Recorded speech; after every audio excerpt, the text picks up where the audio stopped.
সুলতান আহমেদ মসজিদ, যা সাধারণত ব্লু মসজিদ নামে পরিচিত, ইস্তানবুল, তুরস্কে অবস্থিত একটি ঐতিহাসিক মসজিদ।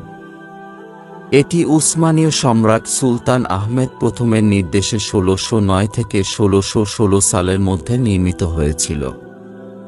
মসজিদটি তার নীল টাইলসের জন্য বিখ্যাত, যা এর অভ্যন্তরের বেশিরভাগ অংশকে সজ্জিত করেছে, এবং এ কারণেই এটি ব্লু মসজিদ নামে পরিচিত হয়েছে। মসজিদের স্থাপত্য শৈলী ইসলামিক, পারস্য এবং বাইজেন্টাইন উপাদানের মিশ্রণ, যা একে এক অনন্য বৈশিষ্ট্য প্রদান করে।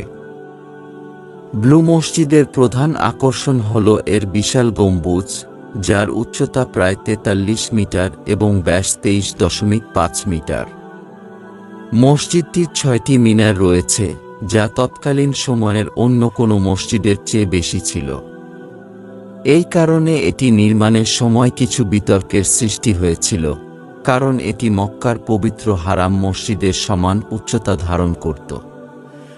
তবে সুলতান আহমেদ প্রথমের উদ্যোগে একটি অতিরিক্ত মিনার নির্মাণের মাধ্যমে এই সমস্যার সমাধান করা হয়। মসজিদের অভ্যন্তরীণ স্থানটি প্রশস্ত এবং উজ্জ্বল, এবং এর ভেতরের দেয়ালগুলো ২০,০০০ এরও বেশি হাতের কাজ করা সিরামিক টাইলস দিয়ে সাজানো হয়েছে। টাইলসগুলোর নকশা এবং রং মসজিদটির নামের উৎপত্তির মূল কারণ। বিশাল ঝাড়বাতি এবং অগণিত জানালা মসজিদের অভ্যন্তরে আলোর খেলা তৈরি করে, যা এক মায়াময় দৃশ্য তৈরি করে। মসজিদের ভিতরে একটি বৃহৎ মিহরাব এবং মিম্বার রয়েছে, যা খোদাই করা মার্বেল দিয়ে তৈরি। ব্লু মসজিদ শুধুমাত্র একটি ধর্মীয় স্থান নয়, বরং এটি একটি পর্যটক আকর্ষণও বটে। মসজিদের অভ্যন্তরীণ স্থানটি প্রশস্ত এবং উজ্জ্বল, এবং এর ভেতরের দেয়ালগুলো ২০,০০০ এরও বেশি হাতের কাজ করা সিরামিক টাইলস দিয়ে সাজানো হয়েছে। টাইলসগুলোর নকশা এবং রং মসজিদটির নামের উৎপত্তির মূল কারণ।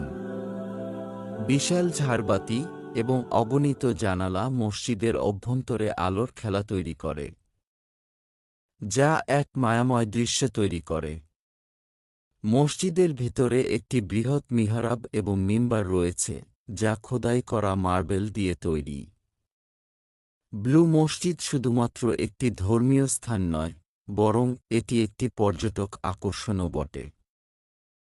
ব্লু মসজিদ ইস্তানবুলের একটি প্রতীকী স্থাপত্য, এবং এটি তুর্কি ইতিহাস ও সংস্কৃতির গুরুত্বপূর্ণ একটি অংশ। এর অনন্য স্থাপত্য শৈলী, নীল টাইলসের শোভা এবং ঐতিহাসিক গুরুত্ব একে একটি অপরিহার্য স্থান হিসেবে প্রতিষ্ঠিত করেছে। এটি আজও একটি কার্যকর মসজিদ হিসেবে ব্যবহৃত হয়, এবং একই সঙ্গে একটি গুরুত্বপূর্ণ পর্যটন আকর্ষণ হিসেবে ইস্তানবুলের সৌন্দর্য বৃদ্ধি করে চলেছে।